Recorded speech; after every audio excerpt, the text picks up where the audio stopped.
మా నానమ్మ పాడేది. ఏమిటి చెప్పండి. శివుడవో మాధవుడవో ఎవరని నిర్ణయించేదిరా, మిమ్మల్ని ఎవరని నిర్ణయించేదిరా. మీకు సంగీతం బాగా వచ్చనుకుంటానే. మీకు తెలిసిన చోట 2-3 సంగీతం పాఠాలు ఇప్పించకూడదు. పాఠానికి 100 రూపాయలు ఇచ్చినా నా బ్రతుకు గడిచిపోతుంది.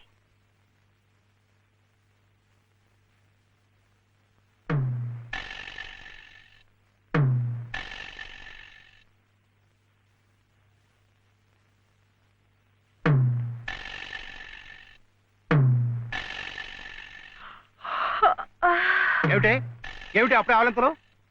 పెళ్లినాడు హోమం చుట్టూ తిరుగుతుంటే పురోహితుడు చెప్పాడు కాబట్టి తిరుగుతున్నారు అనుకున్నాను. తెల్లవారులు మంచం చుట్టూ కూడా అలాగే తిరుగుతారని నాకేం తెలుసు. పాడుగాను బుద్ధి. తిరుగుతున్నానంటే ఏ కోణంలో చూస్తే నువ్వు అందంగా ఉంటావో చూస్తున్నా. నా అందం చూడటానికి ఈ జన్మ సరిపోతుంది. నా కడుపు పండటానికి మరో జన్మ పడుతుంది. పడితే పట్టని ఏమిటి? అన్ని జన్మలకి నేనే నీ మొగుణ్ణి. మావయ్య ఇటు దిగు దిగు. అలా చూడకూడదు రాత్రిపూట. ఏమిటయ్యా రా. మధ్యలో వాడిందికే నువ్వు కూర్చో. నువ్వు వెళ్ళరా, వెళ్ళు. ఇవ్వు.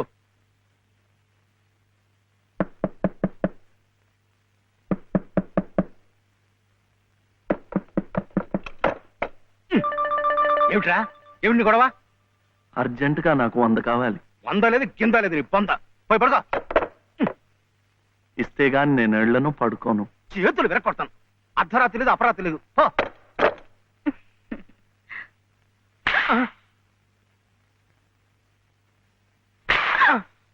అల్లుడు ఏమిటండి మీరు కిటికీ? అది కాదయ్యా, ఇందాకాడేదో నేను అడిగినట్టున్నాడు. నువ్వేమో కాదన్నట్టుకున్నావు. అందుకన్నాడు కొరడా ఇచ్చుకొని రక్తాలు వచ్చేలా కొట్టుకు చేస్తున్నాడు. సావనివ్వండి, నేను లొంగను. అయితే నేను ఈ ఘోరం చూడలేను. నేను ఇప్పుడే గోదాట్లో దూకు చేస్తా. ఉండు నాన్న, నీతో పాటు నేను కూడా దూకి చచ్చిపోతాను. ఆగు. పగలు లేదు రాత్రి లేదు, ఒకటి ఈతల పోటీలు ఇద్దరికి. రాడు చూడాడు ఎలా కొట్టుకి దిగిపోతున్నాడు. అయినా ఆడు అడిగింది లచ్చలా కోట్ల ఓ కొంద. మీకు 100లాగా కనిపిస్తున్నాడు మీ బొంద. ఇలా 10 సార్లు 10 వందలు ఇస్తే ఎన్ని 100 అవుతాయి నా బొంద? ఇలా ఇప్పటికిప్పుడు కావాలంటే చిల్లర ఎక్కడి నుంచి ఇస్తారు వాడు బొంద? ఇదిగో బాబు అందా, అలా కొట్టుకోకూడదమ్మా.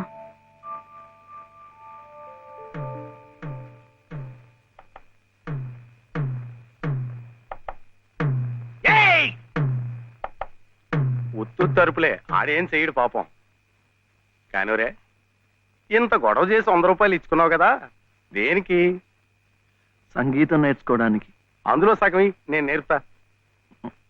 ఏం సగం ఇస్తే సగమే నేర్పుతానేనా? మరి మీకిస్తే ఆవిడకి సహాయం చేసినట్టు ఎలా అవుతుంది? ఆవిడెవరు? లలితమ్మ గారు. అదా సంగతి. బాగుందిరా. కానివరే, ఓ పెద్ద పేరున్న దర్జీ దగ్గరికి సీటీ కూడా అట్టుకెళ్ళి మంచి కోటు కుట్టమంటే బాగోదు. అట్లాగే బాగా శాస్త్రం తెలిసిన మనిషి దగ్గరికి వెళ్ళి నీ లొల్లాయి పదాలు పాడే కంఠంతో సంగీతం నేర్పమంటే చచా, దానికి రాగం తానం తాయి ఎన్నుండాల. అసలు గొంతుకి ఏ స్థాయిలో ఇప్పుడా జమ్ము నిలబడిపోవాల. అప్పుడు ఆవిడేమైనా నేర్పినా నువ్వేమైనా నేర్చుకున్నాను.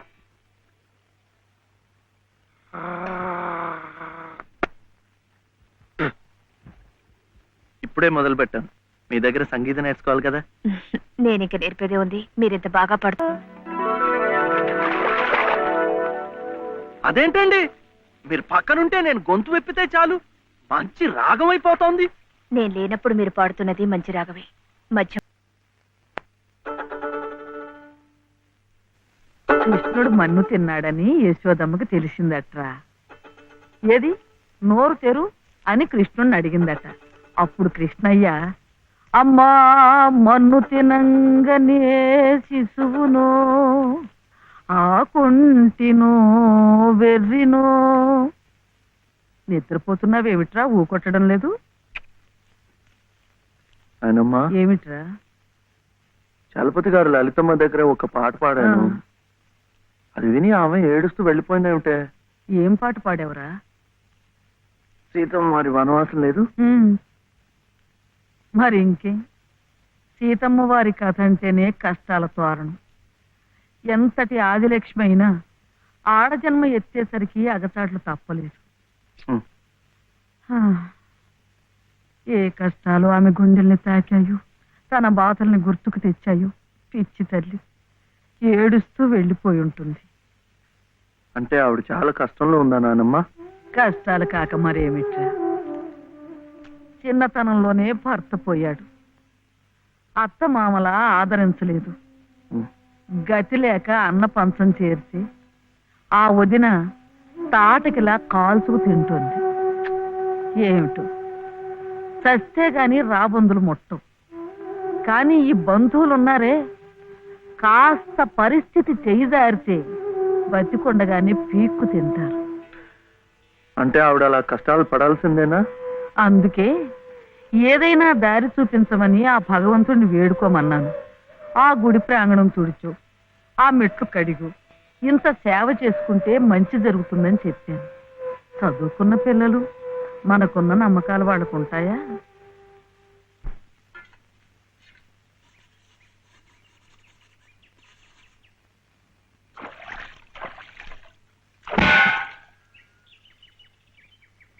ఏమిటి ఇంత పొద్దున్నే వచ్చారు? మెట్ల పూజకి. మెట్ల పూజగా? రండి. అరే ఏమిటిది?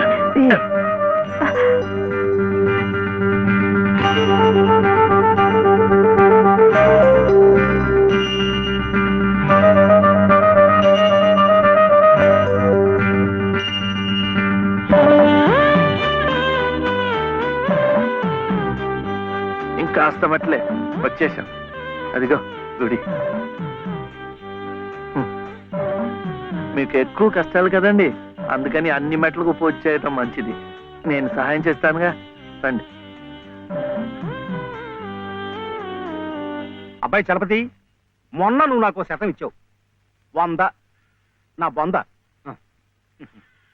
అది ప్లేడర్ గుమాస్తా పంటి కింద కూడా రాలేదు. ఇప్పుడు మరో 500 కావాలి. 500. 500 కాకపోతే 1000 ఇవ్వచ్చు. కానీ ఆయన కేసు కూడా సరిగ్గా వినలేదే. విండాయా? పెట్టలేదుగా. ఎద్దుకు మేత, ప్లేడర్కు ఫీజు పనికి ముందే పెట్టాలి. నువ్వు వెళ్ళి 500 పట్టరా, 500. అప్పుడు వింటాడు. వెళ్ళు. ఇంక చూడు, ఈ కేసుని గానుగా తిప్పినట్టు తిప్పేస్తాను. బాబు, ఆయన అసలే గంతలు కట్టిన గానుగెద్దు, అక్కడికక్కడే తిప్పేసి ముంచేయగలడు. నాకేం వినపట్టం లేదు. నీ నోటుకు వచ్చినట్టు నువ్వే వాక్కు. తవరు చదువుకున్నారు, మధ్యలో ఈ దళారిగాళ్ళు ఎందుకండి బాబు? ఇదిగో, నువ్వు నోరు వస్తావా? నువ్వు వెళ్ళవయ్యా. అమ్మా బట్టలు. ఆ వేస్తాలే. ఇదిగో ఏమేవు, కొబ్బరికాయ ఉంది కదా అని నెత్తికేసి రుద్దుకుంటే కొబ్బరి నువ్వు రాసుకున్నట్టు కాదు, చుట్టూ రాలిపోయి పుర్రెకి పుండు పడుతుంది. ఏమిటే? ఉతుకుదామని. ఇది ఉతికింది. అలాగే చదువు ఉంది కదా అని ప్లేటర్ దగ్గరికి వెళ్తే చాలదు. నాలాంటి అనుభవజ్ఞుడు పేచీ ఏమిటో విప్పి చెప్పి ప్లేటర్ గారి గోచి బిగించాలి. అప్పుడు ఆయన వెనక ముందు చూడకుండా కేసు వాదించి అవతల బారేస్తాడు. ఎవరినో ఉద్ధరించడానికి ప్లేడర్లు కోట్లు, వారికి ముడుపు చెల్లించడానికి ఇంట్లో ఉన్నదంతా దానాలు ధర్మాలు. నాకున్నదే ఒక గొలుసు, నేనివ్వను. అదే లలిత నీ అక్కయ్యో చెల్లులో అయితే ఇలాగే మాట్లాడేదానివా? సాటి ఆడదానికి దాని బాధ ఏమిటో కష్టం ఏమిటో నాకంటే నీకే బాధ తెలుసుండాలి. అది తెలుసు కాబట్టి ఉన్న ఒక్క వస్తువు అయినా జాగ్రత్త పరచుకోవాలనుకున్నాను. పొద్దున్నే అన్నం గిన్నె ఉన్నారంటే చంపుతాను, పొండి బయటికి. ఈ గొలుసైనా నా మెళ్ళ మీరు దిగేసిందేం కాదు, మా పుట్టింటి వాళ్ళు పెట్టింది. కనీసం ఇదైనా నా పిల్లలకు దక్కనివ్వండి. అలాగే నీ కన్న తండ్రి పెట్టినగా నీ కన్న బిడ్డలకే ఉంచుకో. నే కట్టిన తాళ్ళు నాకు అలాగే ఇస్తాను. ఈ మెళ్ళ ఓ తాడు ముడేయండి. పసుపు తాడు కాదు, ఉరితాడు. ఆ తర్వాత నా పిల్లలు దిక్కులేని అనాథలవుతారు. అప్పుడు మీ ఇష్టం వచ్చినట్టు మీరు చేసుకోవచ్చు.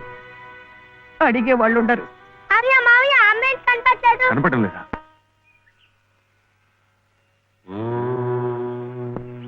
దినకరం ప్రభాకరం జూయతేజోధరం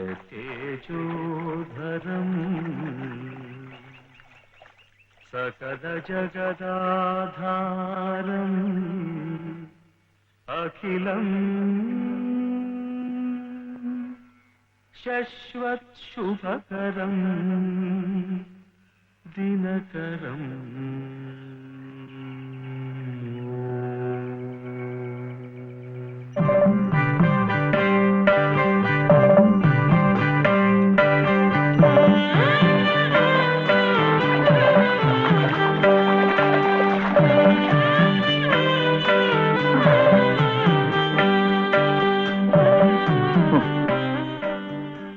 కాళ్ళు నొప్పి పెడుతున్నాయా?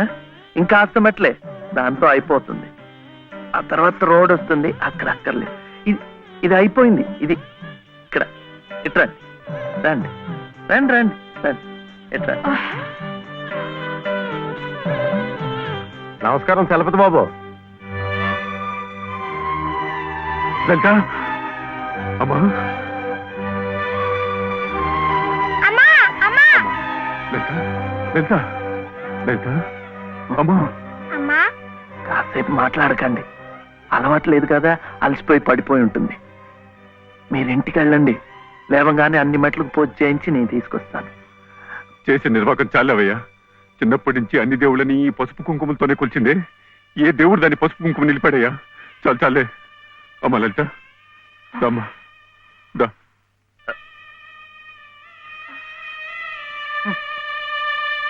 ఆ మెట్లు కూడా పూర్తి చేసి ఉంటే ఎంత మంచి జరిగేదో. ఎట్టా జరుగుద్దిరా? గోదాట్లో మునిగితే పుణ్యం వస్తుంది అన్నారని ముక్కు మూసుకొని నీళ్ళల్లో అట్టాగే కూకుంటే అట్టాగే పైకి వెళ్ళిపోతాం. దేనికైనా ఓ పద్ధతి, ఓ నిమిటూ ఉండాలా. ఏం కాసిన కూసిన మెట్లా? ఓ కోటి పెళ్లి కానుండి కొండ పెళ్లి వరకు ఉన్నాయి. వీటన్నిటికీ పూజలు చేయాలంటే ఆడకూతురు తట్టుకోవద్దా? చేయకపోతే కష్టం ఎలా తీరుతుంది? ఓరే, గుళ్ళో పూజలు చేయాలంటే నువ్వే చేస్తున్నావు ఏట్రా? పూజారికో చేస్తున్నారు, మనం అట్ట పూలు ముట్టుకుంటున్నాం అంతే. కానీ పుణ్యం మనకు వచ్చేస్తున్నాం. అట్లాగే ఆ అమ్మ కష్టాలు పోవాలంటే ఆ అమ్మే చేయక్కర్లేదు. ఆ అమ్మ పేరు చెప్పి నువ్వైనా చేయొచ్చు, నేనైనా చేయొచ్చు.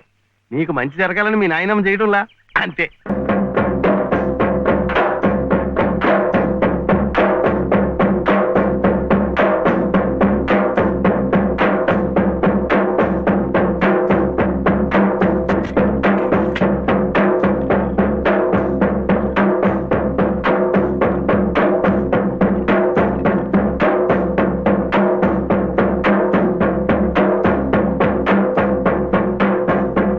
తీపి అంటే అది. ఆ కొడుకు జబ్బు తగ్గాలని ఆ తండ్రి పడే అవస్థ చూడు. ప్రాణాలకు కూడా తెగించి నిప్పుల్లో ఎలా నడిచేస్తున్నాడో. పొద్దున్నే నువ్వు చెప్పింది అదేనమాట. ఒకళ్ళు కష్టాలు తీరాలంటే ఇంకొకళ్ళు మొక్కోవచ్చని. ఒరే ఒరే, నువ్వెక్కడికి రా? శివయ్య ఎందుకు నీ చేత మెట్లన్నీ కడిగిచ్చాడు? మన మంచి కోసం.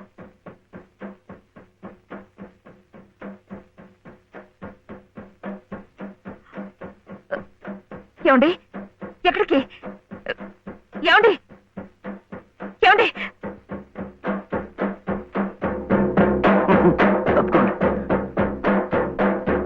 అల్లాకు బాగా దండం పెట్టుకుని మంచి తాయితు కట్టండి. సుబ్హానల్లా సుబ్హానల్లా లా ఇలాహా ఇల్లల్లాహు ముహమ్మద్ రసూలుల్లాహ్ సుబ్హానల్లా సుబ్హానల్లా సుబ్హానల్లా సుబ్హానల్లా.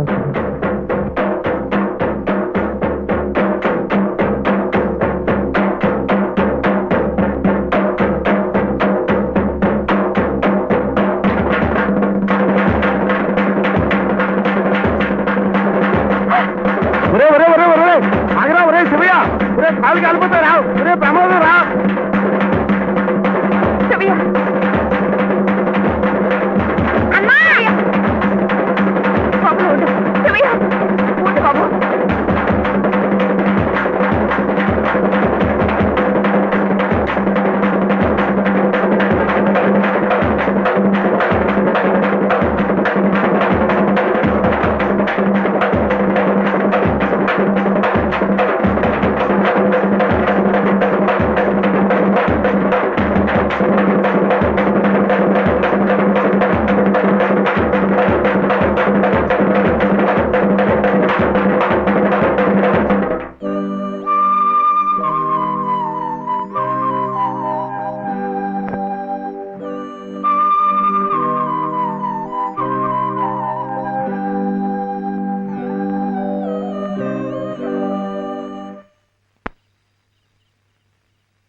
ఈ రాత్రికి మీరు ఇక్కడ ఉంటే మంచిదేమో.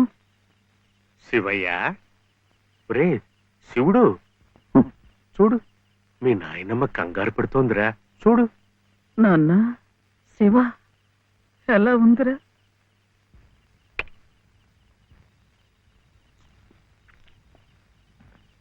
ఇప్పటికైనా నమ్మకం కుదిరిందా? వాడికేం పర్వాలేదమ్మా, హాయిగా నిద్రపోతాడు.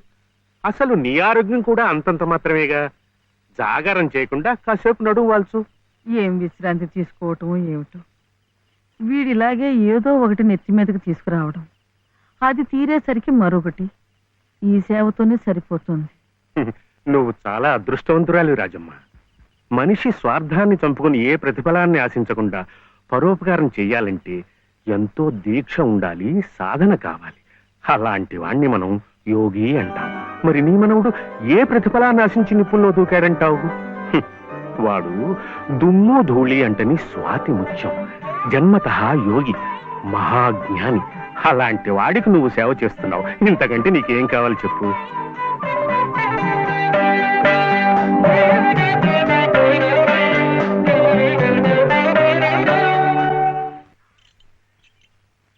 ఏమిటి నాన్న, ఒక్కసారైనా వెళ్ళి బావని చూడలేదు? ఓహో పిచ్చి ముద్ద, వెళితే అతుక్కుపోతాని. చీడించి మేరెల్సమని డాక్టర్లు వాడికి పెద్ద వైద్యమే అవసరమైందన్నారు అనుకో. ఓ ఓ ఓ ఆ ఖర్చులన్నీ మన నెత్తి మీద కాకి రెట్లు బండెట్టు పడిపోతాయి. దిక్కుమల్లి కంపు. ఇదిగో ఇదిగో ఇట్లా, రేపటి నుంచి శ్రీరామ ఉత్సవాలు. చందాలంటూ వచ్చి కొంపమే పడిపోతారు. మా నాన్నకి నెత్తురు బంక విరోచనాలు, ఇంట్లో కూడా రావడం లేదని చెప్పి గేట్లో వాళ్ళని గేట్లో పంపించాయి.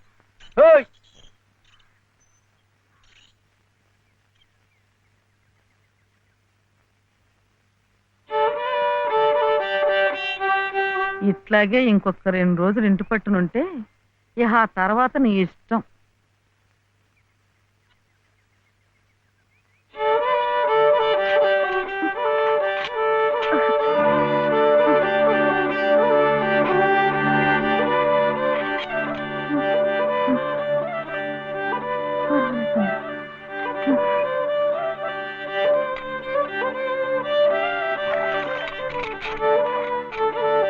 చిట్టి చిట్టి,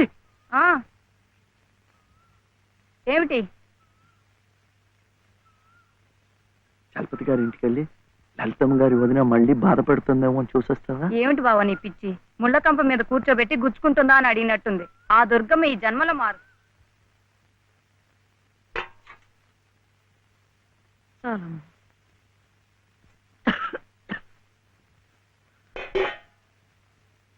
ఏమిట్రా కోపం. ఎవరి మీద? ఏం చేశాను? మెట్ల పూజ పూర్తి అవ్వకుండానే వాళ్ళ అన్నయ్య తీసుకెళ్లిపోయాడు. నువ్వేమో బాబా దగ్గర నుంచి సగంలోనే నన్ను లాక్కొచ్చేశావు. ఇంకా మంచేం జరుగుతుంది? ఒరే, నేనైనా నువ్వైనా వాళ్ళ అన్నయ్య అయినా అంతా నిమిత్త మాత్రులమేరా.